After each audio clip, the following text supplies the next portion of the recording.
Hello साथियों, मैं अभिषेक स्वागत करता हूं आप सभी का आपके अपने यूट्यूब चैनल नमस्ते आईटीआई पर। और ये पूरी सीरीज़ चल रही है कंप्लीट चैप्टर वाइज ऑब्जेक्टिव, है ना।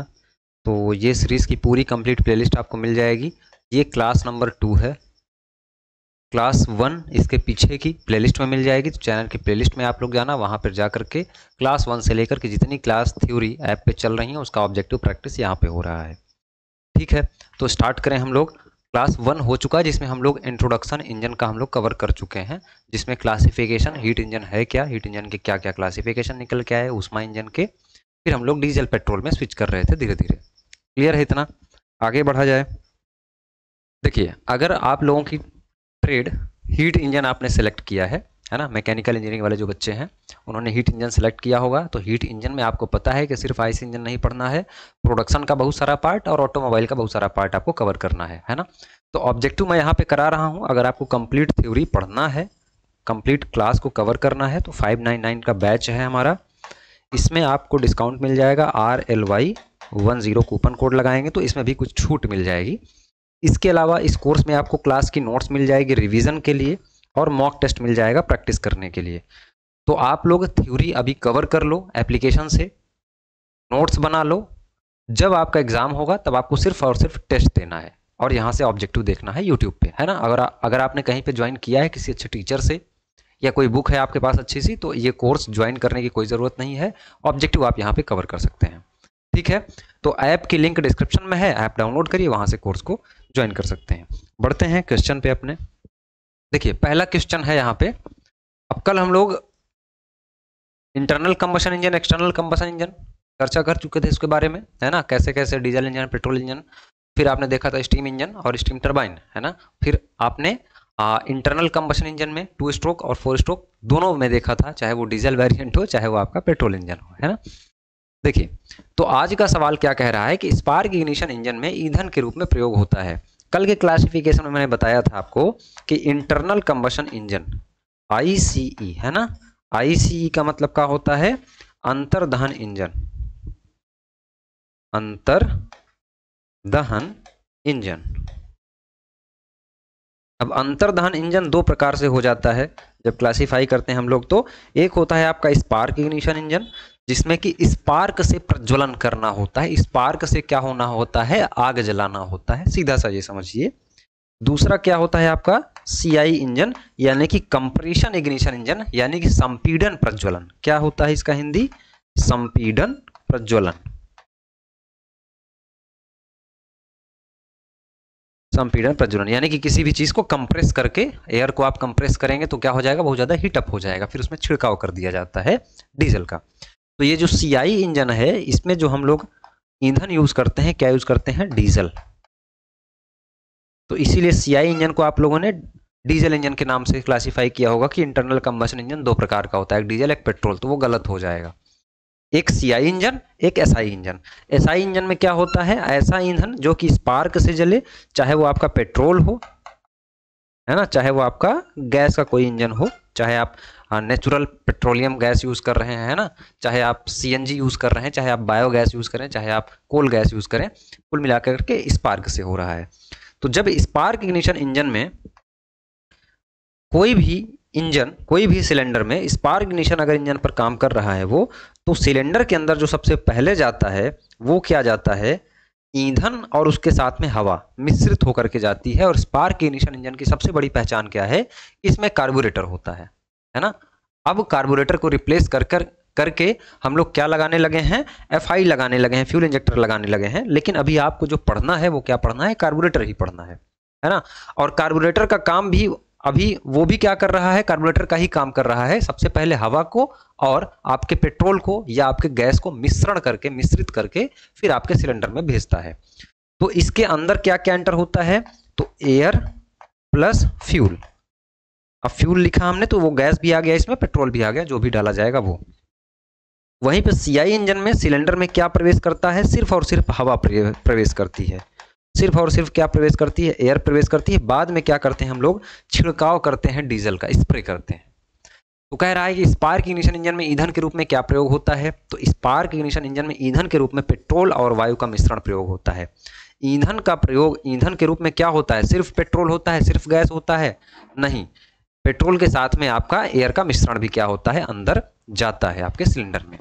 Used as fuel in spark ignition engine, तो पेट्रोल गैस तो ईंधन है जो कि स्पार्क इग्निशन इंजन में हम लोग यूज करते हैं, है ना।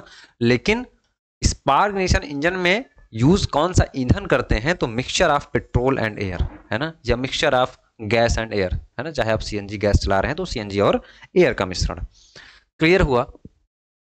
सेकंड नंबर क्वेश्चन पे आते हैं। थोड़ा सा टाइम टेकिंग रहेगा, अगर तो स्पीड आप लोग बढ़ा लेना, है ना, वीडियो की। कंप्रेशन इग्निशन इंजन में डैश डैश का दहन होता है। कंप्रेशन इग्निशन इंजन में पीछे मैंने बताया कि जितना भी कंप्रेशन इग्निशन इंजन रहेगा उसमें हम फ्यूल के तौर पे क्या डालते हैं, डीजल डालते हैं।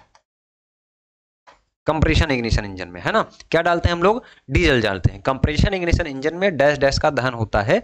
डीजल इंजन में सबसे पहले क्या जाती है, आपकी एयर जाती है। एयर को हम लोग क्या करते हैं, पिस्टन से क्या करते हैं, कंप्रेस करते हैं, पिस्टन से दबाते हैं, और कंप्रेस हो जाने के बाद बहुत ज़्यादा हीट डेवलप होता है उसमें। फिर हम लोग क्या करते हैं, यहाँ पे फ्यूल इंजेक्टर लगा होता है बीच में। स्पार्क प्लग की जगह डीजल इंजन में फ्यूल इंजेक्टर लगा होता है, जो कि चिंगारी के रूप में, है ना, स्प्रे के रूप में क्या करता है, डीजल का छिड़काव करता है, और उससे क्या होता है, आपका इग्निशन होता है ना, कंबशन होता है। तो कंप्रेशन इग्निशन इंजन में किसका दहन होता है, तो वो होता है डीजल का। पेट्रोल का दहन किस में होगा, वो होगा आपका स्पार्क इग्निशन इंजन में। क्लियर है? Combustion of dash dash take place in compression ignition engine, तो क्या हो जाएगा आपका, कंप्रेशन इग्निशन इंजन में सदैव और सदैव क्या होगा, डीजल होगा। आगे बढ़िए। सक्शन स्ट्रोक में पिस्टन टीडीसी से किस ओर चलता है? सबसे पहले इस टाइप का कोई भी सवाल आए तो आपके दिमाग में ये चित्र आना चाहिए, ये चित्र आना चाहिए, है ना, ये चित्र आना चाहिए। आपको ये पता है यहाँ पे क्या है, आपका वाल्व लगा हुआ है। क्लियर है? चाहे आपका डीजल हो चाहे पेट्रोल हो। अगर डीजल होगा तो यहाँ पे एफआई लगा होगा, है ना, फ्यूल इंजेक्टर लगा होगा। अगर पेट्रोल होगा तो क्या लगा होगा, यहाँ पे स्पार्क प्लग लगा होगा। सिलेंडर में स्पार्क प्लग लगा ही लगा होगा। यहाँ पे क्या है, आपका पिस्टन है, यहाँ पे आपका पिस्टन है। ये आपकी कनेक्टिंग रॉड हो गई, ये आपकी क्रैंक सॉफ्ट हो गई, और ये आपकी क्रैंक हो गई। कह रहा है कि सक्शन स्ट्रोक के दौरान ये क्या है, इनलेट वाल्व है, इनलेट वाल्व है। ये क्या है, आपका आउटलेट वाल्व है। जब सक्शन होता है तो पिस्टन आपका क्या करता है, नीचे की तरफ मूव करता है। ऊपर वाला पोजीशन को हम लोग क्या कहते हैं, टीडीसी। कल मैंने बताया था ना, नीचे वाले को बीडीसी, टॉप डेड सेंटर और बॉटम डेड सेंटर, इसका फुल फॉर्म है। अब जैसे ही सक्शन होगा, यानी कि पिस्टन आपका क्या करेगा, टीडीसी से बीडीसी की तरफ आएगा। तो सक्शन क्यों होगा, यहां से टीडीसी से बीडीसी की तरफ आया तो यहां पे बनेगा वैक्यूम, यानी कि बाहर का प्रेशर ज्यादा हो जाएगा अंदर के प्रेशर से, है ना। तो अंदर प्रेशर कम हो जाएगा, और हर एक चीज क्या होती है, कम की तरफ फ्लो करती है ना। तो यहाँ पे क्या हो जाएगा, यहाँ पे प्रेशर, यहाँ पे दाब कम हो जाएगा। तो यहाँ से क्या है, आपका ईंधन या चार्ज क्या हो जाएगा, एंट्री कर जाएगा। तो वही पूछ रहा है कि सक्शन स्ट्रोक में पिस्टन टीडीसी से किधर जाता है, तो टीडीसी से बीडीसी जाता है, तब सक्शन होता है। फिर बीडीसी से टीडीसी जाता है तो क्या होता है, कंप्रेशन होता है। सक्शन, कंप्रेशन, एक्सपेंशन और एग्जॉस्ट, इन चारों प्रोसेस में सिर्फ एक्सपेंशन में हमको क्या मिलती है, पावर मिलती है। इसलिए हम एक्सपेंशन को क्या बोलते हैं, पावर स्ट्रोक बोलते हैं। तो क्या है, इसका ऑप्शन क्या हो जाएगा, सी नंबर सही हो जाएगा, टीडीसी से बीडीसी की तरफ जाती है। क्लियर है? Piston TDC in suction stroke from BDC move toward, है ना। तो कहां जाता है वो, टीडीसी से बीडीसी की ओर जाता है, यानी कि नीचे की तरफ आता है। इतनी बात समझ में आ रही है? आगे बढ़े। निम्न में से किस स्ट्रोक में इंजन को शक्ति प्राप्त नहीं होता? स्टार्टिंग में अभी मैंने एक छोटा सा पॉइंट दिया ना, क्वेश्चन मिल गया आपको। देखिए, चार चीजें होती हैं, चार प्रोसेस होती हैं। एक होता है आपका सक्शन, कंप्रेशन, एक्सपेंशन और एग्जॉस्ट। ये चार प्रोसेस होती हैं।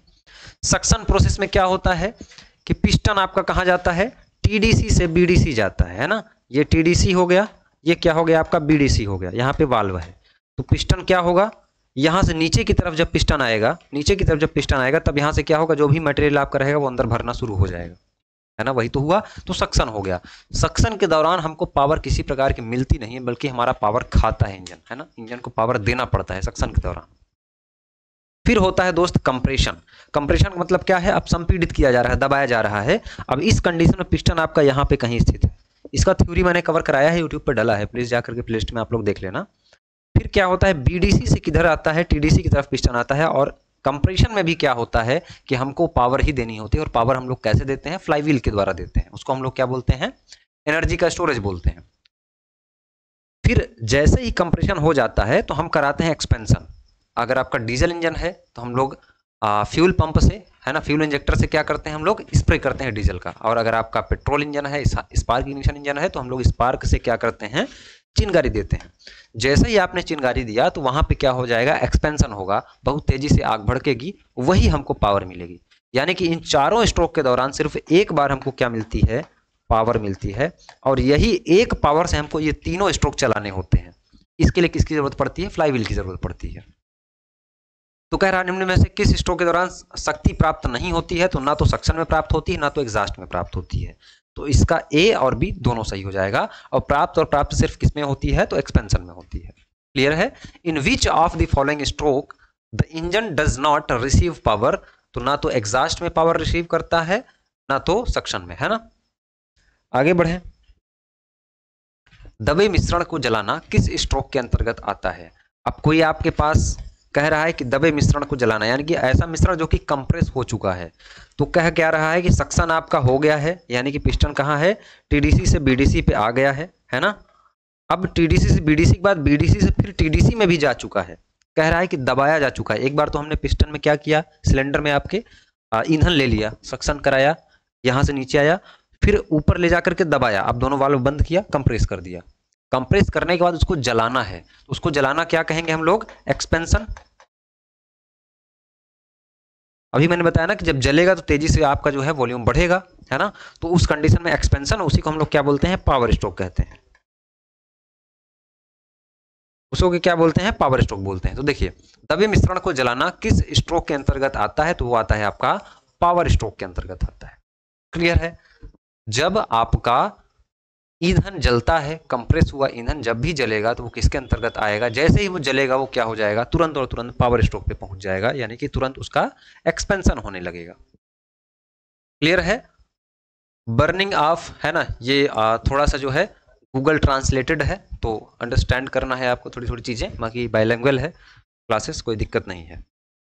चलिए, कंप्रेशन स्ट्रोक में पिस्टन चलता है, फिर वही बात, बार बार ये बात सवाल एक बनेगा, है ना, एग्जाम में। देखिए, कह रहा है कि कंप्रेशन स्ट्रोक में पिस्टन चलता है, सबसे पहले सक्शन में कहा जाएगा, टीडीसी से बीडीसी, टीडीसी से बीडीसी, टीडीसी से बीडीसी जाएगा। यहां पे क्या है, आपका वाल्व है, सक्शन हुआ, फिर क्या होगा, आपका कंप्रेशन होगा। अब पिस्टन यहां पे नीचे है, अब कहां जाएगा, ये टीडीसी पर जाएगा, बीडीसी से। तो सक्शन और ये क्या हो जाएगा, कंप्रेशन। इस दौरान क्या रहेगा, वाल्व दोनों बंद रहेंगे। तो सक्शन ये गया, है ना, ऊपर से नीचे, टीडीसी से बीडीसी, कंप्रेशन बीडीसी से टीडीसी, किसका पूछा है, कंप्रेशन का ही पूछा है ना। एक्सपेंशन में फिर क्या होगा, टीडीसी से बीडीसी, ऐसे ये साइकिल याद रखिएगा। तो कंप्रेशन स्ट्रोक के दौरान पिस्टन कहां से कहां चलता है, तो कंप्रेशन के दौरान बीडीसी से टीडीसी चलता है, बीडीसी से टीडीसी चलता है ना। क्लियर है। ये ऊपर की ओर बता रहा है तो ये भी सही कह रहा है, लेकिन ऐसा कोई टेक्निकल टर्म है नहीं, है ना, कि ऊपर की ओर बोल दिया जाए, बट ठीक है, ए और बी इसका दोनों मानेंगे क्योंकि सी ऑप्शन दिया हुआ है। क्लियर है। तो piston move in the compression stroke, तो कंप्रेशन स्ट्रोक में ऊपर की तरफ कहाँ आ रहा है, ऊपर की तरफ आ रहा है, ऊपर की तरफ आ रहा है। और आपका बीडीसी फ्रॉम टीडीसी, है ना, तो टीडीसी की तरफ आ रहा है बीडीसी से, तो इसका सी ऑप्शन क्या हो जाएगा, करेक्ट हो जाएगा। आगे बढ़े। पावर स्ट्रोक में दबे मिश्रण को डैश डैश, पावर स्ट्रोक में दबे मिश्रण को और ज्यादा दबाया जाता है, जलाया जाता है, बाहर निकाला जाता है। पावर स्ट्रोक में, पावर स्ट्रोक का मतलब ही क्या है कि ईंधन को जलाना है, तभी तो हमको पावर मिलेगा। पावर स्ट्रोक मतलब कि एक्सपेंशन, और एक्सपेंशन में क्या होता है, ईंधन को जलाया जाता है। पावर स्ट्रोक में क्या करता है, हम लोग एक्सपेंशन करते हैं। एक्सपेंशन यानी कि ईंधन का कंबशन होता है, जलाया जाता है ना। तो इसका बी ऑप्शन क्या हो जाएगा, करेक्ट हो जाएगा। पावर स्ट्रोक में दबे कंप्रेस हुए मिश्रण को क्या करता है, जलाने का काम करता है।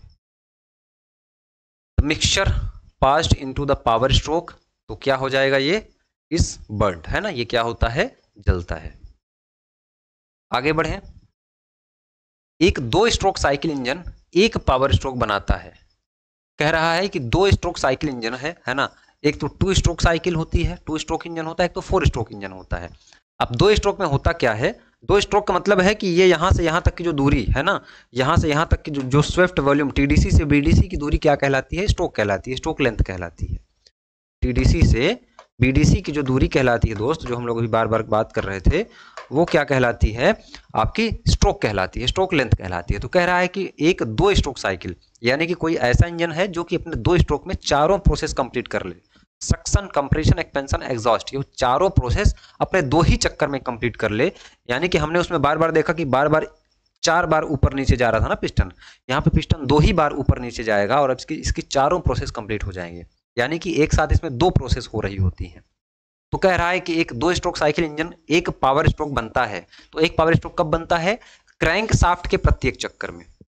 देखिए 4 स्ट्रोक में क्या होता है कि क्रैंक शाफ्ट के 2 चक्कर में हमको एक पावर स्ट्रोक मिलता है, क्योंकि वहां पे 4 स्ट्रोक चलना होता है और उस 4 स्ट्रोक के दौरान हमारी क्रैंक शाफ्ट जो होती है वो 2 बार मूव कर रही होती है, वो 2 चक्कर लगा चुकी होती है और पावर स्ट्रोक हमको सिर्फ एक्सपेंशन में मिलता है। लेकिन हमने बताया कि यहाँ पे एक स्ट्रोक के साथ एक बार अगर पिस्टन टीडीसी से बीडीसी में आ रहा है तो सक्शन भी हो रहा है और कंप्रेशन भी हो रहा होता है, यानी कि 2 चीजें हो रही होती हैं। इसलिए क्रैंक शाफ्ट के प्रत्येक चक्कर में हमको एक पावर स्ट्रोक मिल जाता है।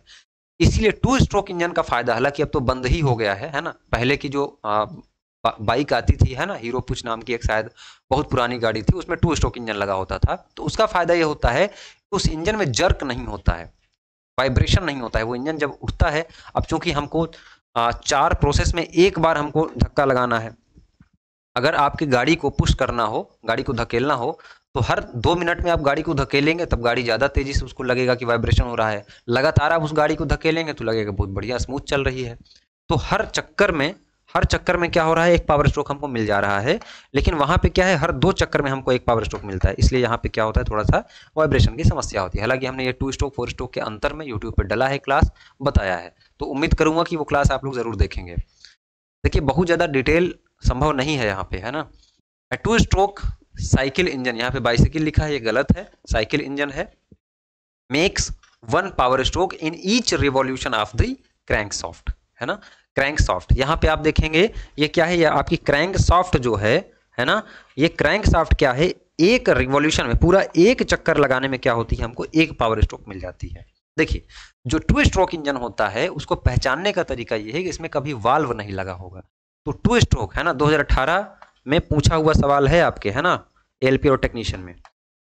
2 स्ट्रोक इंजन में जितने भी 2T इंजन होते हैं, 2T मतलब कि 2 स्ट्रोक इंजन, उसमें सदैव होता है आपका पोर्ट, यानी कि नो वाल्व,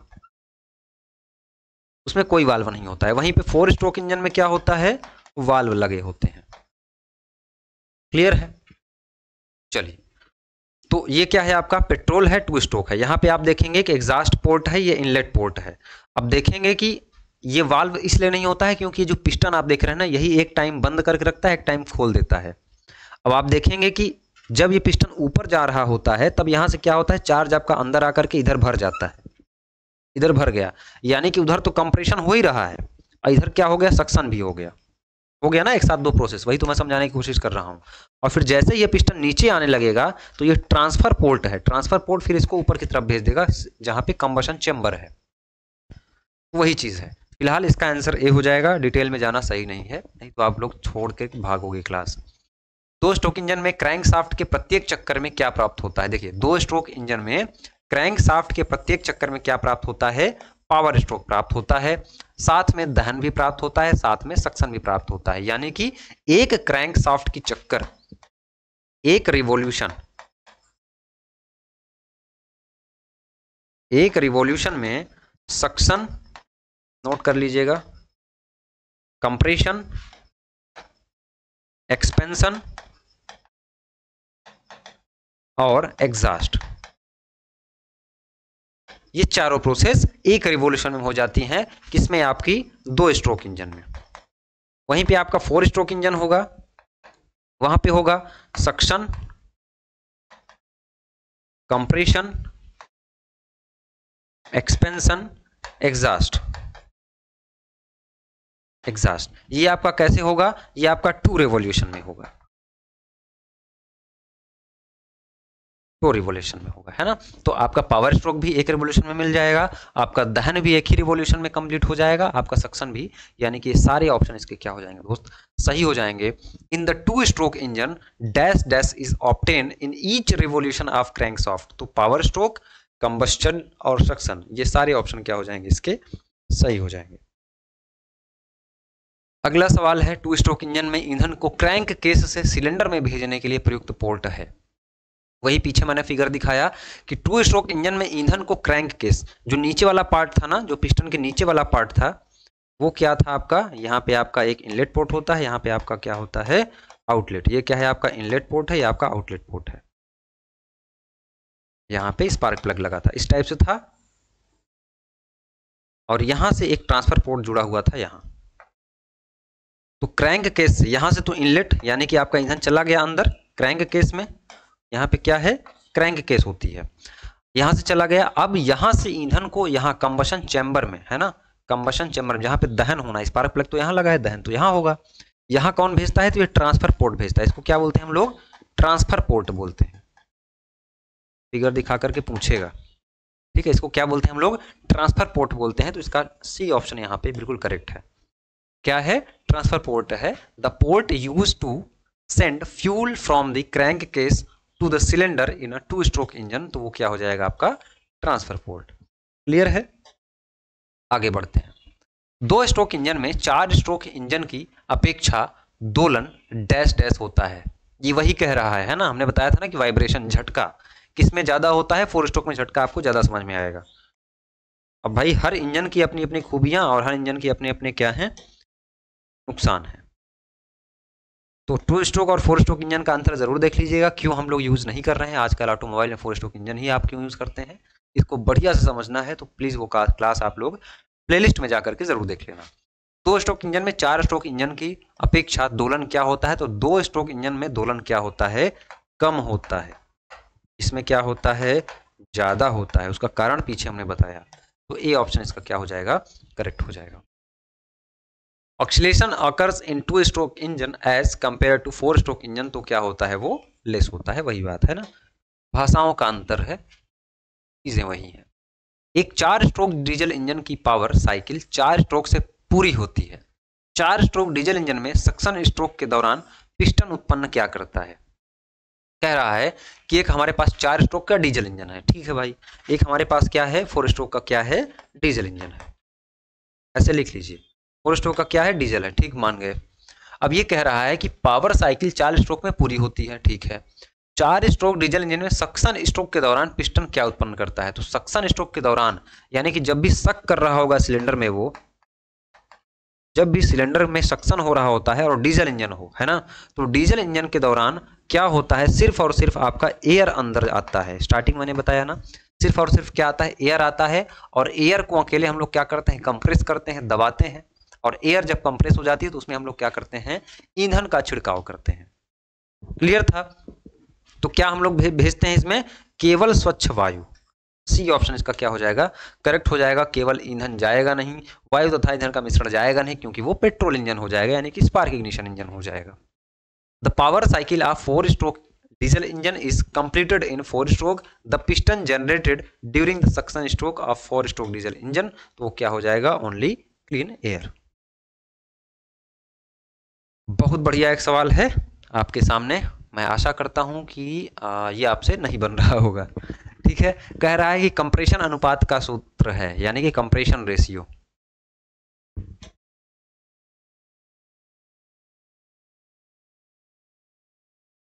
कंप्रेशन रेशियो। अब कंप्रेशन रेशियो का मतलब क्या है? कंप्रेशन रेशियो का मतलब ये है कि टोटल वॉल्यूम,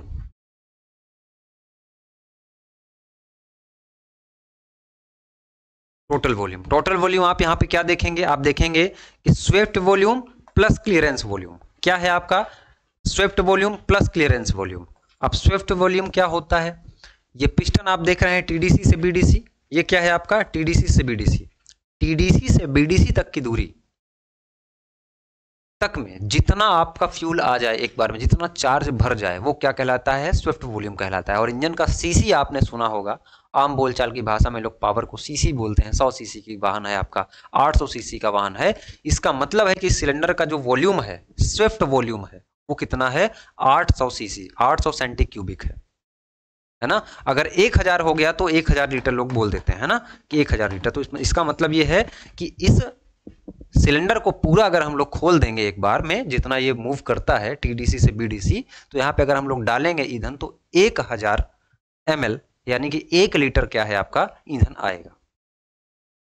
तो क्या है यहाँ पे आप देख रहे हैं, इसको हमने बोल दिया V2, इसको हमने क्या बोल दिया? V2 यानी कि स्विफ्ट वॉल्यूम, है ना। इसको हमने क्या बोल दिया? Swift volume, Swift volume. ऊपर आप देख रहे हैं, ऊपर थोड़ी सी जगह इसलिए बच जाती है।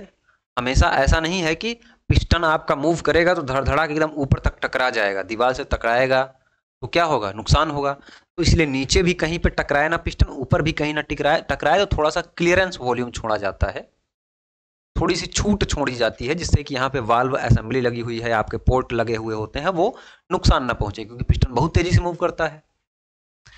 तो ये जो ऊपर वाला रेड वाला पार्ट दिख रहा है आपको, ये क्या है आपका? ये आपका V1 है, और इसको हम लोग क्या बोलेंगे? क्लियरेंस वॉल्यूम बोलेंगे।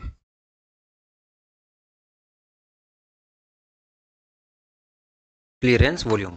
अब बताइए, अगर आपसे कोई पूछे कि इस सिलेंडर का टोटल वॉल्यूम कितना है, तो आप कहेंगे कि जो स्विफ्ट वॉल्यूम है सर और क्लियरेंस वॉल्यूम है, दोनों को अगर हम जोड़ देंगे तब हमारा टोटल निकल के आएगा।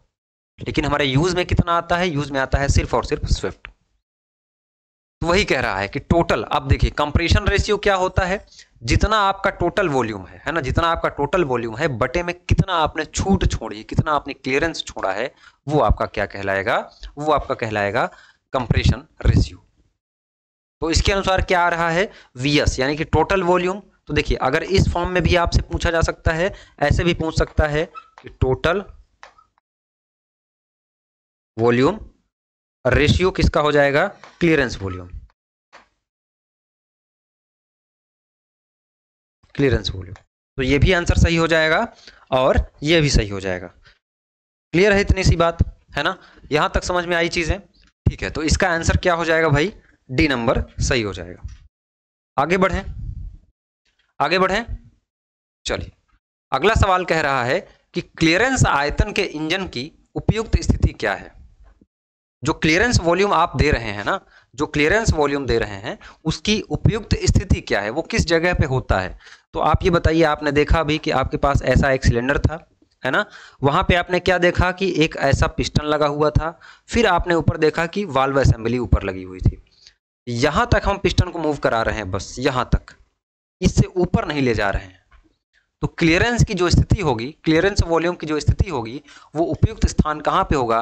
सिलेंडर में बीडीसी पर पिस्टन, सिलेंडर में बीडीसी के ऊपर पिस्टन, है ना। तो बीडीसी नहीं, ये क्या है? टीडीसी है। बीडीसी वाला तो ऑप्शन ही गड़बड़ हो जाएगा भाई। क्लियरेंस वॉल्यूम कहां देंगे आप लोग? टॉप डेड सेंटर पे देंगे, और वो भी टॉप डेड सेंटर के ऊपर देंगे, तब तो क्लियरेंस देंगे आप लोग वाल्व के लिए। फिर क्या कह रहा है? सिलेंडर में टीडीसी पर पिस्टन, सिलेंडर में टीडीसी से नीचे पिस्टन, तो नीचे वाला नहीं, अगर ऑप्शन होगा तो यही सी वाला ऑप्शन सही होगा, है ना। Piston at TDC in the cylinder, C option क्या हो जाएगा? करेक्ट हो जाएगा। इतनी बात समझ में आई? The optimum position of the engine for clearance volume is piston at TDC in the cylinder. आगे बढ़ा जाए। 4 स्ट्रोक इंजन में कैम शाफ्ट की स्पीड कितनी होती है? देखिए, 4 स्ट्रोक इंजन है, 4 स्ट्रोक इंजन है। सबसे पहले तो आपको ये समझना पड़ेगा कि कैम शाफ्ट क्या होती है। देखिए, जब आपका पिस्टन मूव करता है तो कनेक्टिंग रॉड के थ्रू क्या करता है? आपका पिस्टन क्या कर रहा है? मान के चलिए यहाँ पे पिस्टन है, पिस्टन जुड़ा होता है आपके कनेक्टिंग रॉड के थ्रू, किससे?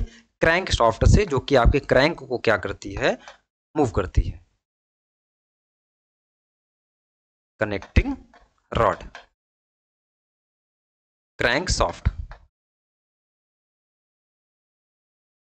क्रैंक शाफ्ट है ये।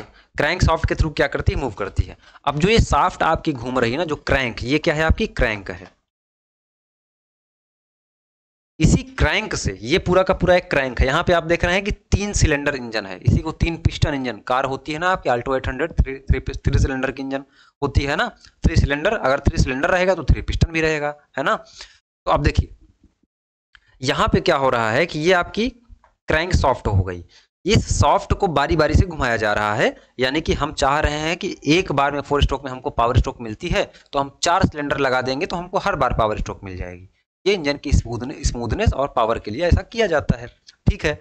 मल्टी सिलेंडर आपने फिट किया। अब इस क्रैंक सॉफ्ट से आपने क्या किया, एक टिमिंग बेल्ट लगाया और उस बेल्ट को कहाँ पे आगे लगा दिया आपने, एक छड़ लगाई किसके पास, वाल्व के पास, जहां पे पिस्टन का वाल्व लगा हुआ है।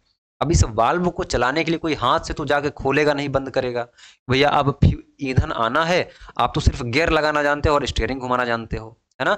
तो क्या करना है आपको, इस वाल्व को बार बीच बीच में खोलना भी है कि कब ईंधन आना चाहिए और कब इंजन से धुआं निकलना चाहिए। धक धक धक धक करके वाहन चलता है, तो एक पर्टिकुलर टाइम में, एक पर्टिकुलर ड्यूरेशन के बाद आपका धुआं निकलता है ना, लगातार नहीं निकलता। हालांकि उतना फास्ट होता है कि आपको लगातार ही दिखता है। तो इसको खोलने और बंद करने के लिए किसकी जरूरत पड़ती है, आपके कैम सॉफ्ट की जरूरत पड़ती है, जो कि कैम और फॉलोअर सिद्धांत पर कार्य करता है। थ्योरी ऑफ मशीन आपने पढ़ा होगा। तो कह रहा है कि 4 स्ट्रोक इंजन में कैम सॉफ्ट की जो स्पीड होती है वो कितनी होती है। तो देखिए कैम सॉफ्ट की जो स्पीड होगी ना, इसका आधा होगी। क्या होगी, इसका आधा होगी, है ना। क्रैंक सॉफ्ट की आधी होगी आपकी, क्रैंक सॉफ्ट की आधी। अगर ये 100 आरपीएम पे रोटेट कर रहा है, अगर ये 100 आरपीएम पे रोटेट कर रहा है तो ये कितने पे करेगा, 50 पे करेगा। और एक चीज आपसे पूछे कि इसमें जो गियर के दांते की संख्या होती है वह क्रैंक सॉफ्ट से कितनी होती है, तो दांतों की संख्या होती है वो 2 गुनी होती है। दांतों की संख्या, दांतों नहीं गियर की, है ना। अभी गियर आप लोग नहीं पढ़े हैं, तो मैं नहीं पढ़ाया हूं, तो मैं आपको 0 ही मान के चल रहा हूं, इसलिए मैं दांते बोल रहा हूं। तो संख्या क्या होती है, आधी होती है। क्लियर है। तो ये क्या होता है आपका, speed of camshaft in 4 stroke engine of the crankshaft. Crankshaft की क्या होती है, आधी होती है। कैम सॉफ्ट का उपयोग आपको समझ में आ गया होगा। अगला सवाल क्या है, अपोज्ड पिस्टन 2 स्ट्रोक इंजन में क्रैंक सॉफ्ट प्रयुक्त होती है। सबसे पहले अपोज्ड पिस्टन इंजन होता क्या है। अपोज्ड पिस्टन इंजन का मतलब ये है, यहाँ पे आप देख रहे हैं फिगर लगा हुआ है, यानी कि एक साथ, है ना, एक साथ एक ही सिलेंडर में क्या करें आप लोग, 2 पिस्टन लगा दें, है ना। और बारी बारी से यहाँ पे इस पिस्टन के द्वारा अगर सक्शन हो रहा है तो इस पिस्टन के द्वारा कंप्रेशन हो रहा हो। इसका फायदा ये होता है कि जैसे जो मिलिट्री वाहन होती हैं उनको ज़्यादा पावर चाहिए होता है, यानी कि एक कम स्थान पर ही हम लोग 2 सिलेंडर 2 पिस्टन लगा करके ज़्यादा से ज़्यादा पावर अगर चाहते हैं तो उसको हम लोग क्या कहते हैं, अपोज्ड पिस्टन इंजन कहते हैं। इसके अलावा वी में आता है, रेडियल में आता है, अलग अलग स्टेप में इंजनों को वर्गीकृत किया गया है, जो कि मैंने पढ़ाया है। तो कह रहा है कि इंजन में क्रैंक सॉफ्ट कितनी प्रयोग होती है, तो अपोज्ड पिस्टन में क्रैंक सॉफ्ट जो होगी आपकी, यहाँ पे देख रहे हैं 1 क्रैंक सॉफ्ट और 2 क्रैंक सॉफ्ट, तो कितनी हो जाएगी, 2, है ना। कितनी हो जाएगी, 2 हो जाएगी। क्लियर है। अपोज्ड इंजन यही है, यहाँ पे आप देख रहे हैं कि एक पिस्टन यहाँ, एक पिस्टन यहाँ, एक ही सिलेंडर में 2 पिस्टन लगा करके हम लोग ज्यादा पावर चाह रहे हैं, ये होता है अपोज्ड इंजन। आगे बढ़े। जल शीतलित इंजनों के सिलेंडर में बने वाटर जैकेट में क्या होता है। देखिए कूलिंग के अनुसार अगर इंजन को वर्गीकृत किया जाए तो 2 प्रकार के इंजन आपको देखने को मिलते हैं। एक आपको मिलता है air cooling engine, air cooled engine, air cooled engine. एक मिलता है आपको वाटर कूल्ड इंजन। अब एयर कूल्ड इंजन आपने बाइक में देखा होगा, छोटी बाइक है तो उसके इंजन के आसपास पतली पतली फिन लगा दी जाती है, जिसकी कॉन्टैक्ट एरिया एयर से बढ़े, ज्यादा संपर्क मिले, तो आपका क्या हो पाए। क्लास है वैसे बहुत लंबी जा रही है बट खत्म कर रहे हैं बहुत जल्दी, है ना। तो क्या कर रहे हैं हम लोग, यहाँ पे एयर कूलिंग में पतली पतली फिन लगा देते हैं, और वाटर कूलिंग में क्या करते हैं हम लोग, एक वाटर जैकेट बनाते हैं जिसको सिलेंडर की चारों तरफ फैला देते हैं, और वो पानी जाता है, बार बार सर्कुलेट करता है, वहां से ऊष्मा को क्या करता है, बाहर निकालता है। बाहर हम लोग क्या करते हैं, उसके ठंडा करने की व्यवस्था कंडेंसर वगैरह लगा करके रखते हैं। तो कह रहा है कि जल शीतलित इंजन में सिलेंडरों में बने वाटर जैकेट में क्या रहता है, तो वाटर जैकेट में क्या रहता है, जल का निरंतर प्रचालन रहता है ना। क्या रहता है, जल का निरंतर प्रचालन रहता है। जल दहन कक्ष की दीवारों से संपर्क में रहता है, बिल्कुल सही बात है। जो आपका सिलेंडर का दहन कक्ष है, कंबशन चैम्बर है, उसकी दीवारों से लिपटा हुआ रहता है वाटर जैकेट। साथ में दीवारों की गर्मी को क्या करता है, अवशोषित करता है। तो उसके सभी ऑप्शन सही लग रहे हैं और सही भी हैं, है ना। What happens to the water jacket made in the cylinder of water cooled engine is, तो ये क्या हो जाएगा, continuous circulation of water, water connecting the walls of the combustion chamber, है ना। तो ये सारे ऑप्शन क्या हो जाएंगे, absorption of heat by wall. तो सारे ऑप्शन से क्या हो जाएंगे, करेक्ट हो जाएंगे। आगे बढ़ें। इंजन के अधिकतम ईंधन खपत का कारण क्या है, इंजन अधिक ईंधन कब खपत करता है। तो देखिए, इंजन ब्लॉक में स्केल का फॉर्मेशन नहीं, ये तो गलत हो जाएगा। डिफेक्टिव डायनामो, ये तो स्टार्टिंग के प्रॉब्लम और चार्जिंग के प्रॉब्लम में आ जाएगा। फ्यूल का लीकेज अगर हो रहा है तो ज़्यादा खाएगा ही, है ना। बहुत ज़्यादा फ्यूल लीक हो रहा है, बहुत ज़्यादा इंजन में चला जा रहा है अगर, है ना, बहुत ज़्यादा चला भी जा रहा है कंबशन चैम्बर में, तो वो भी नुकसानदेह है। और कहीं से किसी भी प्रकार का ईंधन का लीकेज है तो क्या हो जाएगा, ईंधन का खपत बढ़ा देगा, है ना। क्लियर है। The reason for maximum fuel consumption of the engine is fuel leakage. अभी बहुत ही बेसिक क्वेश्चन चल रहा है आपका, चैप्टर नंबर 1 ही चल रहा है अभी, है ना। अभी 1 या शायद ये सेकंड चैप्टर है, तो बहुत ज़्यादा डेप्थ में नहीं, अभी तो बहुत अच्छी अच्छी चीज़ें हैं पढ़ने की आपके लिए। वाहनों की क्रियाशील अवस्था में चाल को मापा जाता है। कह रहा है कि आपका वाहन क्या है, स्पीड में है ना, चल रहा है, इन एक्शन मोड में है। आपका वाहन क्या है, एक्शन मोड में है। उस अवस्था में उसकी स्पीड को किसके द्वारा मापा जाता है, देखिए, टैकोमीटर, स्पीडोमीटर, ओडोमीटर और मल्टीमीटर। देखिए, स्पीडोमीटर जो क्या करता है, स्पीडोमीटर चलती हुई अवस्था में, जैसे आपके बाइक का जो कांटा है, कार का क्या है, अगर एनालॉग स्पीडोमीटर रहेगा तो इस प्रकार से क्या रहेगा, एक घड़ी की सुई की नोक दी रहती है जो कि 10, 20, 30, 40 ऐसे इंडिकेट करता है। और जैसे जैसे आपका वाहन भागता है वैसे वैसे कांटा क्या है, चढ़ता चला जाता है। तो वो क्या कहलाता है, स्पीडोमीटर कहलाता है। देखिए, वाहन के डैशबोर्ड पर 4 चीजें होती हैं अगर बढ़िया वाहन है ना।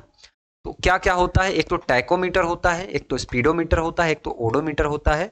मल्टीमीटर नहीं होता है, मल्टीमीटर गलत ऑप्शन है। इसकी जगह पे क्या होता है, फ्यूल गेज होता है ना। फ्यूल गेज तो सभी में होता है। अब देखिए, जो टैकोमीटर है वो क्या करता है, आरपीएम बताता है, आपकी शाफ्ट जो है किस स्पीड में, कितने राउंड पर मिनट वो रिवॉल्यूशन कर रही है वो बताता है। जैसे आपने देखा होगा कि कोई महंगी बाइक हो या स्पोर्ट्स कार हो, उसका जैसे जैसे आप एक्सीलेटर का पैडल दबाएंगे, एक्सीलेटर आप खींचेंगे, उसका आरपीएम बढ़ेगा, भले ही आपका वाहन रुका हुआ हो। टैकोमीटर क्या करता है, आरपीएम बताता है। स्पीडोमीटर क्या करता है, एक्शन मोड में स्पीड बताता है, स्पीड बताता है। ओडोमीटर क्या करता है, इसी के नीचे आपने देखा होगा कि 5 अंकों से 0 0 0 0 0, है ना, ऐसे करके क्या होता है, ऐसे करके कुछ डिजिट लिखे होते हैं जो कि जैसे जैसे वाहन आपका बढ़ता जाता है इसकी वैल्यू भी क्या होती है, बढ़ती जाती है। 1, 2, तो आप देखते हैं कि ये 21 किलोमीटर चल चुकी है ना। और ये क्या है, 1/10 किलोमीटर, जो सबसे किनारे वाला हिस्सा होता है वो क्या होता है, 1/10 किलोमीटर को रिप्रेजेंट करता है ना। तो अब देखिए, यहाँ पे क्या लगा होगा, आपका एक ओडोमीटर लगा होगा। अब ओडोमीटर जो होता है वो आपके स्पीडोमीटर से ही जुड़ा रहता है। जैसे जैसे आपका स्पीडोमीटर बढ़ता जाएगा उसी के साथ साथ क्या होगा, आपका ओडोमीटर में आपका किलोमीटर भी क्या होता जाएगा, वो बढ़ता जाएगा।